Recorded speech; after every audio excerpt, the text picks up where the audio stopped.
Frodo sat silent and motionless. Fear seemed to stretch out a vast hand like a dark cloud rising in the east and looming up to engulf him. "This ring," he stammered. How on earth did it come to me?" "Ah," said Gandalf, "that is a very long story.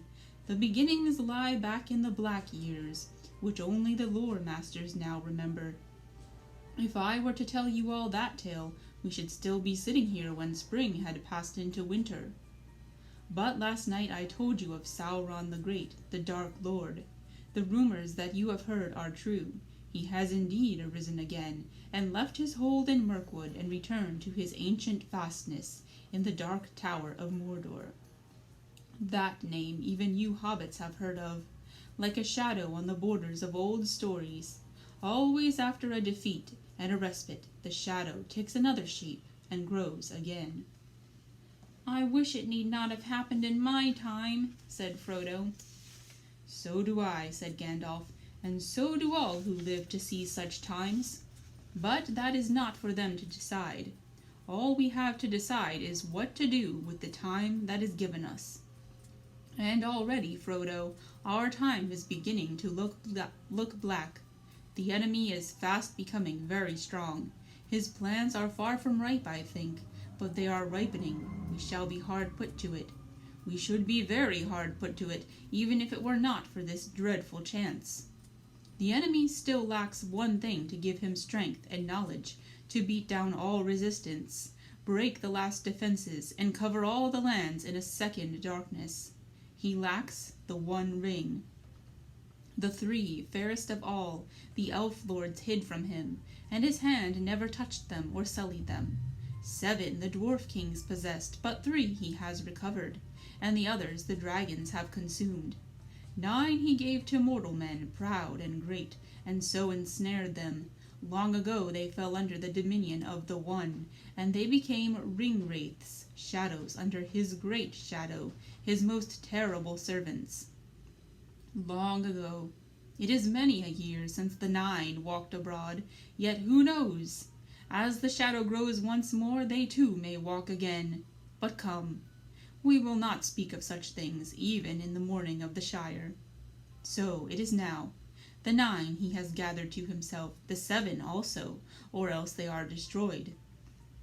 The 3 are hidden still, but that no longer troubles him.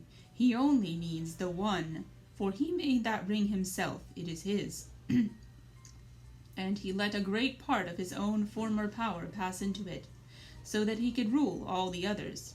If he recovers it, then he will command them all again, wherever they be, even the 3, and all that has been wrought with them will be laid bare, and he will be stronger than ever. And this is the dreadful chance, Frodo. He believed that the One had perished, that the elves had destroyed it, as should have been done. But he knows now that it has not perished, that it has been found, so he is seeking it, and all his thought is bent on it. It is his great hope and our great fear." Why wasn't it destroyed?" cried Frodo. "And how did the enemy ever come to lose it if he was so strong, and it was so precious to him?" He clutched the ring in his hand, as if he saw already dark fingers stretching out to seize it. "It was taken from him," said Gandalf. "The strength of the elves to resist him was greater long ago, and not all men were estranged from them. The men of Westerness came to their aid. That is a chapter of ancient history which it might be good to recall, for there was sorrow then too, and gathering dark, but great valor and great deeds that were not wholly in vain. One day perhaps I will tell you all the tale, or you shall hear it told in full by one who knows it best. But for the moment, since most of all you need to know how this thing came to you, and that will be tale enough, this is all that I will say. It was Gil-galad, Elven King, and Elendil of Westerness, who overthrew Sauron, though they themselves perished in the deed.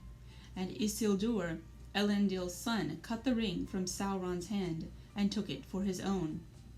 Then Sauron was vanquished, and his spirit fled and was hidden for long years, until his shadow took shape again in Mirkwood. But the ring was lost. It fell into the great river Anduin and vanished. For Isildur was marching north along the east banks of the river, and near the Gladden fields he was waylaid by the orcs of the mountains, and almost all his folk were slain. He leaped into the waters, but the ring slipped from his finger as he swam. Then the orcs saw him and killed him with arrows. Gandalf paused.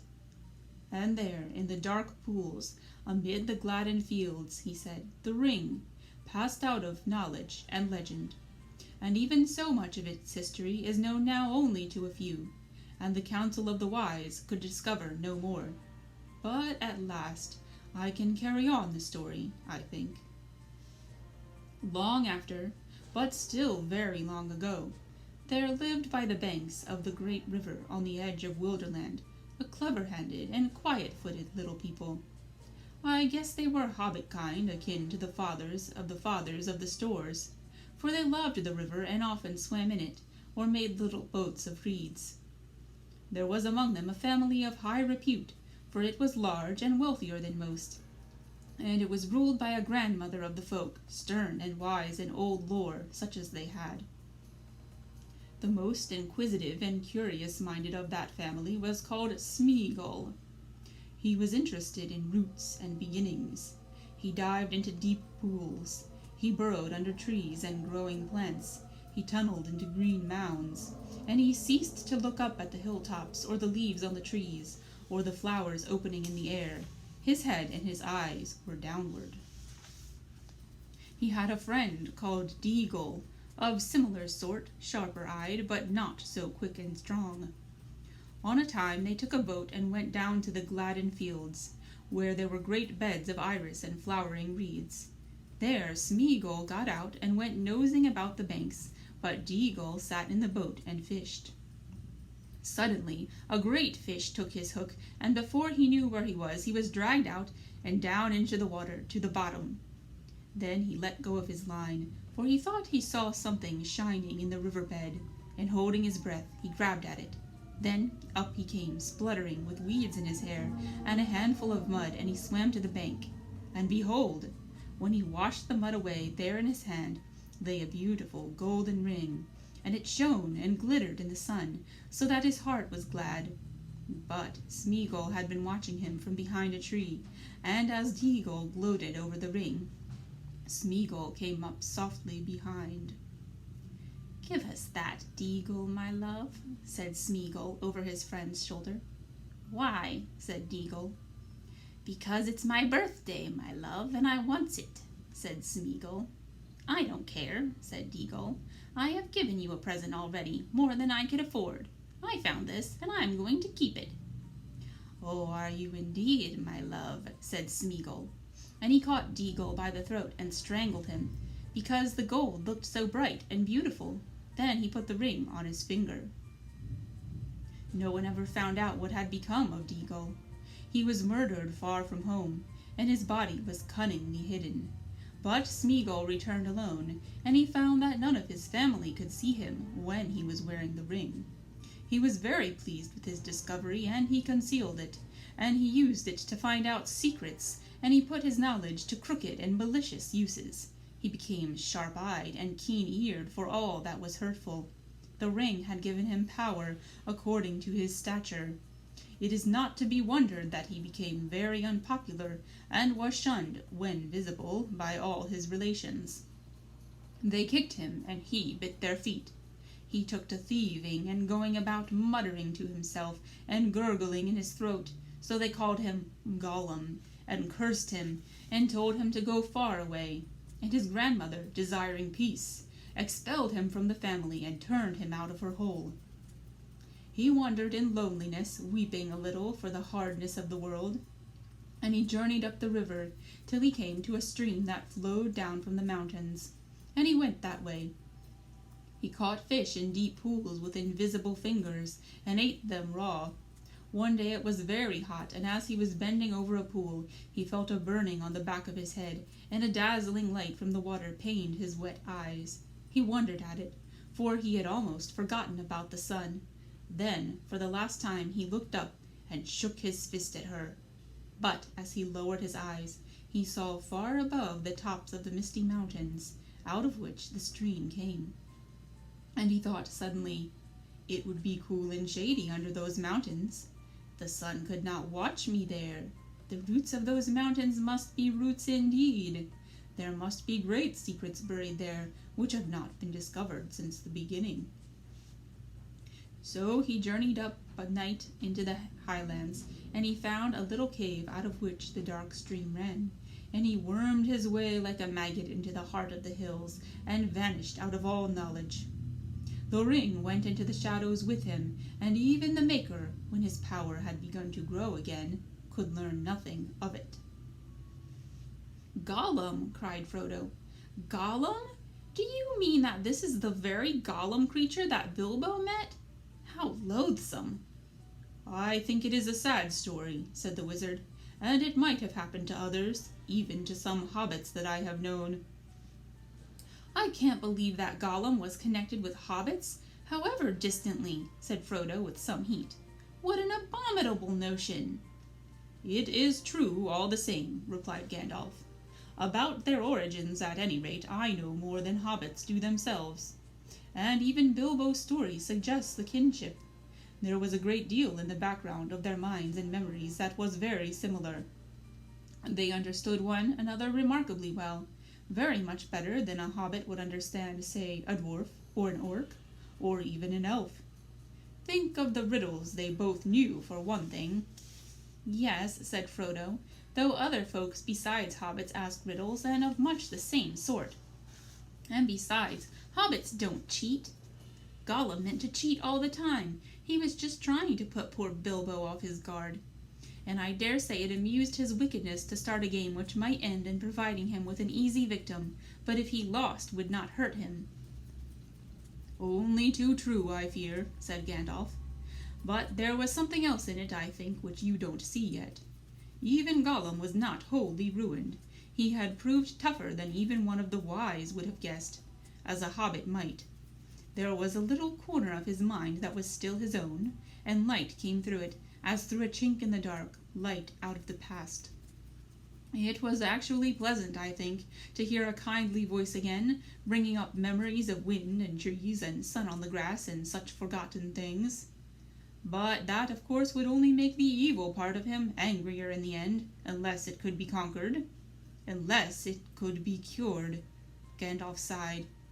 "Alas, there is little hope of that for him, yet not no hope.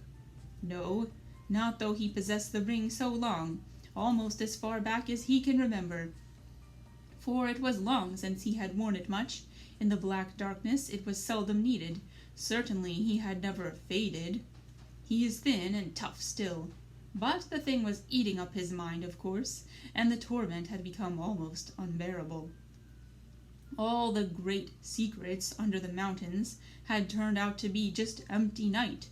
There was nothing more to find out, nothing worth doing, only nasty furtive eating and resentful remembering. He was altogether wretched. He hated the dark, and he hated light more. He hated everything, and the ring most of all. "What do you mean?" said Frodo. "Surely the ring was his precious and the only thing he cared for. But if he hated it, why didn't he get rid of it, or go away and leave it?" "You ought to begin to understand, Frodo, after all you have heard," said Gandalf. "He hated it, and loved it, as he hated and loved himself. He could not get rid of it. He had no will left in the matter. A ring of power looks after itself, Frodo. It may slip off treacherously, but its keeper never abandons it. At most he plays with the idea of handing it on to someone else's care, and that only at an early stage, when it first begins to grip. But as far as I know, Bilbo alone in history has ever gone beyond playing and really done it. He needed all my help, too. And even so, he would never have just forsaken it, or cast it aside. It was not Gollum, Frodo, but the ring itself that decided things. The ring left him." "What? Just in time to meet Bilbo?" said Frodo. "Wouldn't an orc have suited it better?" "It is no laughing matter," said Gandalf. "Not for you. It was the strangest event in the whole history of the ring so far. Bilbo's arrival just at that time, and putting his hand on it blindly in the dark? There was more than one power at work, Frodo. The ring was trying to get back to its master. It had slipped from Isildur's hand and betrayed him. Then when a chance came, it caught poor Deagol, and he was murdered, and after that Gollum, and it had devoured him. It could make no further use of him. He was too small and mean, and as long as it stayed with him, he would never leave his deep pool again. So now, when its master was awake once more, and sending out his dark thought from Mirkwood, it abandoned Gollum, only to be picked up by the most unlikely person imaginable, Bilbo from the Shire. Behind that there was something else at work, beyond any design of the ringmaker. I can put it no plainer than by saying that Bilbo was meant to find the ring and not by its maker. In which case, you also were meant to have it, and that may be an encouraging thought. It is not, said Frodo, though I am not sure I understand you. But how have you learned all this about the ring and about Gollum? Do you really know it all, or are you just guessing still? Gandalf looked at Frodo, and his eyes glinted. I knew much, and I have learned much, he answered, but I am not going to give an account of all my doings to you. The history of Elendil and Isildur and the One Ring is known to all the wise. Your ring is shown to be that One Ring by the fire writing alone, apart from any other evidence. And when did you discover that? Asked Frodo, interrupting. Just now in this room, of course, answered the wizard sharply, but I expected to find it. I have come back from dark journeys and long search to make that final test. It is the last proof, and all is now only too clear. Making out Gollum's part and fitting it into the gap in the history required some thought. I may have started with guesses about Gollum, but I am not guessing now. I know. I have seen him. You have seen Gollum? Exclaimed Frodo in amazement. Yes, the obvious thing to do, of course, if one could. I tried long ago, but I have managed it at last. Then what happened after Bilbo escaped from him? Do you know that? Not so clearly. What I have told you is what Gollum was willing to tell, though not, of course, in the way I have reported it. Gollum is a liar, and you have to sift his words. For instance, he called the ring his birthday present, and he stuck to that. He said it came from his grandmother, who had lots of beautiful things of that kind. A ridiculous story. I have no doubt that Smeagol's grandmother was a matriarch, a great person in her way, but to talk of her possessing many elven rings was absurd, and as for giving them away, it was a lie, but a lie with a grain of truth. The murder of Deagol haunted Gollum, and he had made up a defense, repeating it to his precious over and over again, as he gnawed bones in the dark, until he almost believed it. It was his birthday. Deagol ought to have given the ring to him. It had previously turned up, just so as to be a present. It was his birthday present, and so on and on. I endured him as long as I could, but the truth was desperately important, and in the end I had to be harsh. I put the fear of fire on him and wrung the true story out of him, bit by bit, together with much snivelling and snarling. He thought he was misunderstood and ill-used, but when he had at last told me his history, as far as the end of the riddle game and Bilbo's escape, he would not say any more, except in dark hints. Some other fear was on him, greater than mine. He muttered that he was going to get his own back. People would see if he would stand being kicked and driven into a hole, then robbed. Gollum had good friends now, good friends and very strong. They would help him. Baggins would pay for it. That was his chief thought. He hated Bilbo and cursed his name. What is more, he knew where he came from. But how did he find that out? Asked Frodo. Well, as for the name, Bilbo very foolishly told Gollum himself, and after that it would not be difficult to discover his country, once Gollum came out. Oh yes, he came out. His longing for the ring proved stronger than his fear of the orcs, or even of the light. After a year or two he left the mountains. You see, Though still bound by a desire of it, the ring was no longer devouring him, and he began to revive a little. He felt old, terribly old, yet less timid, and he was mortally hungry. Light of sun and moon, he still feared and hated, and he always will, I think, but he was cunning. He found he could hide from daylight and moonshine, and make his way swiftly and softly by dead of night, with his pale, cold eyes, and catch small, frightened, or unwary things. He grew stronger and bolder with new food and new air. He found his way into Mirkwood, as one would expect. "Is that where you found him?" asked Frodo.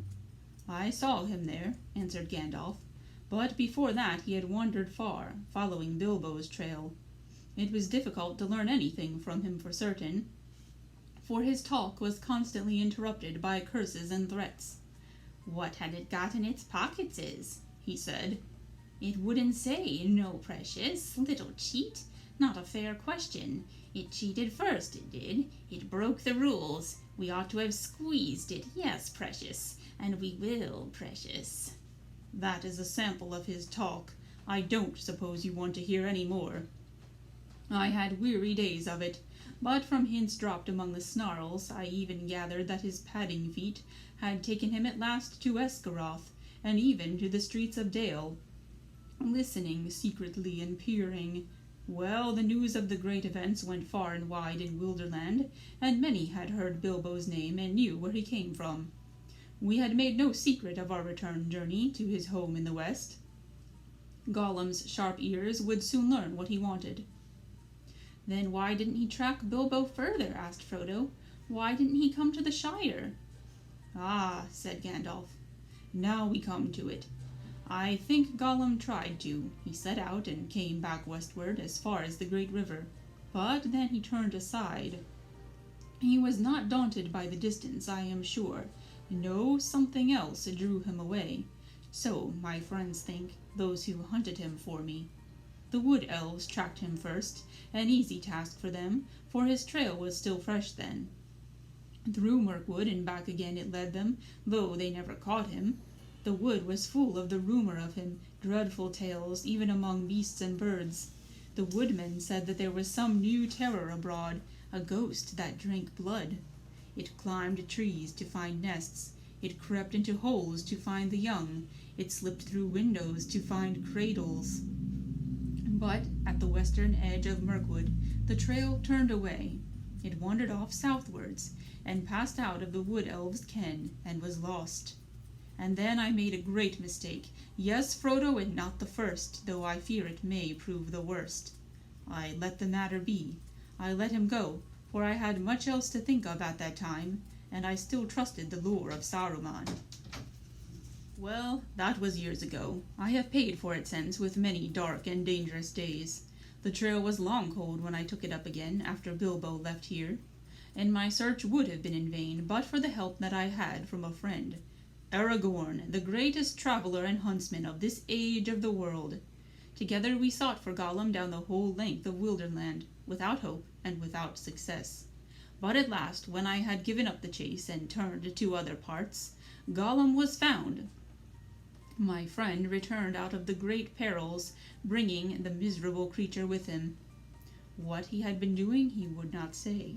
He only wept and called us cruel, with many a Gollum in his throat, and when we pressed him he whined and cringed and rubbed his long hands, licking his fingers, as if they pained him, as if he remembered some old torture. But I am afraid there is no possible doubt. He had made his slow, sneaking way, step by step, mile by mile, south, down at last to the land of Mordor. A heavy silence fell in the room. Frodo could hear his heart beating. Even outside, everything seemed still. No sound of Sam's shears could now be heard. "Yes, to Mordor," said Gandalf. "Alas! Mordor draws all wicked things, and the Dark Power was bending all its will to gather them there. The ring of the enemy would leave its mark too, leave him open to the summons. And all folk were whispering then of the new shadow in the south, and its hatred of the west. There were his fine new friends who would help him in his revenge. Wretched fool! In that land he would learn much, too much for his comfort, and sooner or later, as he lurked and pried on the borders, he would be caught and taken for examination. That was the way of it, I fear. When he was found, he had already been there long, and was on his way back, on some errand of mischief. But that does not matter much now. His worst mischief was done. Yes, alas, through him the enemy has learned that the One has been found again. He knows where Isildur fell. He knows where Gollum found his ring. He knows that it is a great ring, for it gave long life. He knows that it is not of the three, for they have never been lost, and they endure no evil. He knows that it is not one of the 7 or the 9, for they are accounted for. He knows that it is the One, and he has at last heard, I think, of hobbits and the Shire. The Shire, he may be seeking for it now, if he has not already found out where it lies. Indeed, Frodo, I fear that he may even think that the long unnoticed name of Baggins has become important. "This is terrible," cried Frodo. "Far worse than the worst that I imagined from your hints and warnings. Oh, Gandalf, best of friends, what am I to do? For now I am really afraid. What am I to do? What a pity that Bilbo did not stab that vile creature when he had a chance." "Pity? It was pity that stayed his hand, pity and mercy, not to strike without need. And he has been well rewarded, Frodo. Be sure that he took so little hurt from the evil, and escaped in the end, because he began his ownership of the ring so, with pity." "I'm sorry," said Frodo, "but I'm frightened, and I do not feel any pity for Gollum." "You have not seen him," Gandalf broke in. "No, and I don't want to," said Frodo. "I can't understand you. Do you mean to say that you and the elves have let him live on after all these horrible deeds? Now, at any rate, he is as bad as an orc, and just an enemy. He deserves death." "Deserves it? I dare say he does. Many that live deserve death, and some that die deserve life. Can you give it to them? Then do not be too eager to deal out death in judgment. For even the very wise cannot see all ends. I have not much hope that Gollum can be cured before he dies, but there is a chance of it, and he is bound up with the fate of the ring. My heart tells me he has some part to play yet, for good or ill, before the end, and when that comes, the pity of Bilbo may rule the fate of many, yours not least. In any case, we did not kill him. He is very old and very wretched. The wood elves have him in prison, but they treat him with such kindness as they can find in their wise hearts." "All the same," said Frodo, "even if Bilbo could not kill Gollum, I wish he had not kept the ring. I wish he had never found it, and that I had not got it. Why did you let me keep it? Why didn't you make me throw it away or destroy it?" "Let you? Make you?" said the wizard. "Haven't you been listening to all I've said? You are not thinking of what you are saying. But as for throwing it away, that was obviously wrong. These rings have a way of being found. In evil hands it might have done great evil. Worse still, it might have fallen into the hands of the enemy. Indeed, it certainly would, for this is the One, and he is exerting all his power to find it, or draw it to himself. Of course, my dear Frodo, it was dangerous for you, and that has troubled me deeply. But there was so much at stake that I had to take some risk. Though even when I was far away, there has never been a day when the Shire has not been guarded by watchful eyes. As long as you never used it, I did not think that the ring would have any lasting effect on you, not for evil, not at any rate for a very long time. And you must remember that 9 years ago, when I last saw you, I still knew little for certain." "But why not destroy it, as you say should have been done long ago?" cried Frodo again. "If you had warned me, or even sent me a message, I would have done away with it." "Would you? How would you do that? Have you ever tried?" "No, but I suppose one could hammer it, or melt it."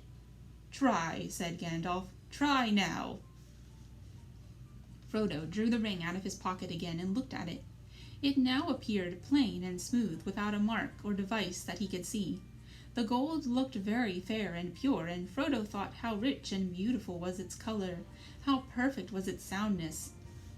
It was an admirable thing and altogether precious. When he took it out, he had intended to fling it from him into the very hottest part of the fire, but he found now that he could not do so, not without a great struggle. He weighed the ring in his hand, hesitating, and forcing himself to remember all that Gandalf had told him. And then with an effort of will he made a movement, as if to cast it away. But he found that he had put it back in his pocket. Gandalf laughed grimly. "You see?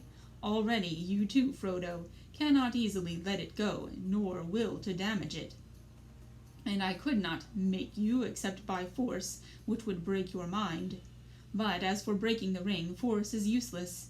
Even if you took it and struck it with a heavy sledgehammer, it would make no dent in it. It cannot be unmade by your hands or by mine. Your small fire, of course, would not melt even ordinary gold. This ring has already passed through it unscathed and even unheated. But there is no smith's forge in this shire that could change it at all. Not even the anvils and furnaces of the dwarves could do that.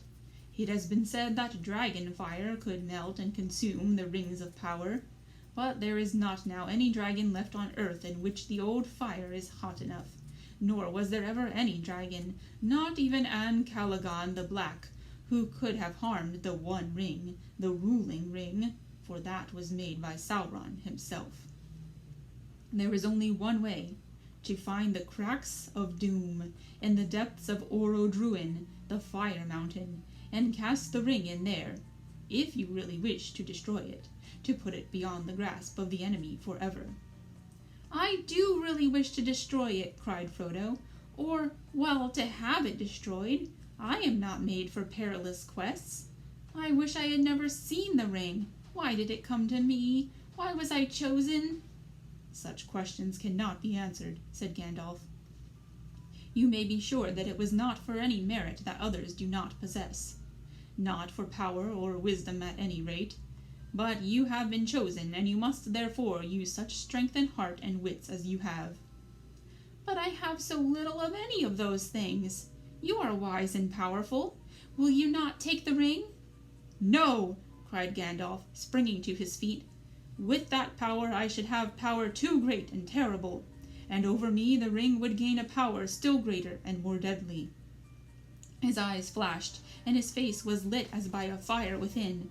"Do not tempt me, for I do not wish to become like the Dark Lord himself, yet the way of the ring to my heart is by pity, pity for weakness and the desire of strength to do good. Do not tempt me! I dare not take it, not even to keep it safe, unused. The wish to wield it would be too great for my strength. I shall have such need of it. Great perils lie before me." He went to the window, and drew aside the curtains and the shutters. Sunlight streamed back again into the room. Sam passed along the path outside, whistling. "And now," said the wizard, turning back to Frodo, "the decision lies with you. But I will always help you." He laid his hand on Frodo's shoulder.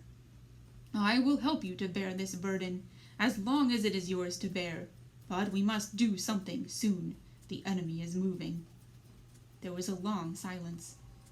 Gandalf sat down again and puffed at his pipe, as if lost in thought. His eyes seemed closed, but under the lids he was watching Frodo intently. Frodo gazed fixedly at the red embers on the hearth until they filled all his vision, and he seemed to be looking down into profound wells of fire. He was thinking of the fabled cracks of doom and the terror of the fiery mountain. "Well," said Gandalf at last, "what are you thinking about? Have you decided what to do?" "No," answered Frodo, coming back to himself out of the darkness, and finding to his surprise that it was not dark, and that out of the window he could see the sunlit garden. "Or perhaps yes. As far as I understand what you have said, I suppose I must keep the ring and guard it, at least for the present, whatever it may do to me." "Whatever it may do, it will be slow to evil if you keep it with that purpose," said Gandalf. "I hope so," said Frodo, but I hope that you may find some other better keeper soon. But in the meanwhile it seems that I am a danger to all that live near me. I cannot keep the ring and stay here. I ought to leave Bag End, leave the Shire, leave everything, and go away," he sighed. "I should like to save the Shire if I could, though there have been times when I thought the inhabitants too stupid and dull for words, and have felt that an earthquake or an invasion of dragons might be good for them. But I don't feel like that now. I feel that as long as the Shire lies behind, safe and comfortable, I shall find wandering more bearable. I shall know that somewhere there is a firm foothold, even if my feet cannot stand there again. Of course, I have sometimes thought of going away, but I imagine that as a kind of holiday, a series of adventures like Bilbo's, or better, ending in peace. But this would mean exile, a flight from danger into danger, drawing it after me, and I suppose I must go alone if I am to do that and save the Shire. But I feel very small, and very uprooted, and, well, desperate. The enemy is so strong and terrible." He did not tell Gandalf, but as he was speaking a great desire to follow Bilbo flamed up in his heart, to follow Bilbo, and even perhaps to find him again. It was so strong that it overcame his fear. He could almost have run out there and then down the road without his hat, as Bilbo had done on a similar morning long ago. "My dear Frodo," exclaimed Gandalf, "hobbits really are amazing creatures, as I have said before. You can learn all that there is to know about their ways in a month, and yet after 100 years they can still surprise you at a pinch. I hardly expected to get such an answer, not even from you, but Bilbo made no mistake in choosing his heir, though he little thought how important it could prove. I'm afraid you are right. The ring will not be able to stay hidden in the Shire much longer, and for your own sake as well as for others you will have to go, and leave the name of Baggins behind you. That name will not be safe to have, outside the Shire or in the wild. I will give you a traveling name now. When you go as Mr. Underhill. But I don't think you need to go alone, not if you know of anyone you can trust, and who would be willing to go by your side, and that you would be willing to take into unknown perils. But if you look for a companion, be careful in choosing, and be careful of what you say, even to your closest friends. The enemy has many spies and many ways of hearing." Suddenly he stopped as if listening. Frodo became aware that all was very quiet, inside and outside. Gandalf crept to one side of the window. Then with a dart he sprang to the sill and thrust a long arm out and downwards. There was a squawk, and up came Sam Gamgee's curly head, hauled in by one ear. "Well, well, bless my beard," said Gandalf. "Sam Gamgee, is it? Now, what may you be doing?" "Lord bless you, Mr. Gandalf, sir," said Sam. "Nothing. Leastways, I was just trimming the grass border under the window, if you follow me." He picked up his shears and exhibited them as evidence. "I don't," said Gandalf grimly. "It is some time since I last heard the sound of your shears. How long have you been eavesdropping?" "Eavesdropping, sir? I don't follow you, begging your pardon. There ain't no eaves at Bag End, and that's a fact." "Don't be a fool! What have you heard? And why did you listen?" Gandalf's eyes flashed, and his brows stuck out like bristles. "Mr. Frodo, sir," cried Sam, quaking, "don't let him hurt me. Sir, don't let him turn me into anything unnatural. My old dad would take on so. I meant no harm, on my honor, sir." "He won't hurt you," said Frodo, hardly able to keep from laughing, although he was himself startled and rather puzzled. "He knows as well as I do that you mean no harm. But just you up and answer his questions straight away." "Well, sir," said Sam, dithering a little, "I heard a deal that I didn't rightly understand, about an enemy, and rings, and Mr. Bilbo, sir, and dragons, and a fiery mountain, and elves, sir. I listened because I couldn't help myself, if you know what I mean. Lord bless me, sir, but I do love tales of that sort, and I believe them too, whatever Ted may say. Elves, sir, I would dearly love to see them. Couldn't you take me to see elves, sir, when you go?" Suddenly Gandalf laughed. "Come inside," he shouted, and putting out both his arms he lifted the astonished Sam, shears, grass clippings and all, right through the window and stood him on the floor. "Take you to see elves, eh?" he said, eyeing Sam closely, but with a smile flickering on his face. "So, you heard that Mr. Frodo is going away?" "I did, sir, and that's why I choked, which you heard, seemingly. I tried not to, sir, but it burst out of me. I was so upset." "It can't be helped, Sam," said Frodo sadly. He had suddenly realized that flying from the Shire would mean more painful partings than merely saying farewell to the familiar comforts of Bag End. "I shall have to go, but," and here he looked hard at Sam, "if you really care about me, you will keep that dead secret, see? If you don't, if you even breathe a word of what you've heard here, then I hope Gandalf will turn you into a spotted toad and fill the garden full of grass snakes." Sam fell on his knees, trembling. "Get up, Sam," said Gandalf. "I have thought of something better than that, something to shut your mouth and punish you properly for listening. You shall go away with Mr. Frodo." "Me, sir!" cried Sam, springing up like a dog invited for a walk. "Me go and see elves and all? Hooray!" he shouted, and then burst into tears. And that is the end of chapter 2. If you'd like to find out more, you can check out this book here at the library. Thank you for joining us this week for Teen Story Share. I hope you enjoyed it, and see you again next week.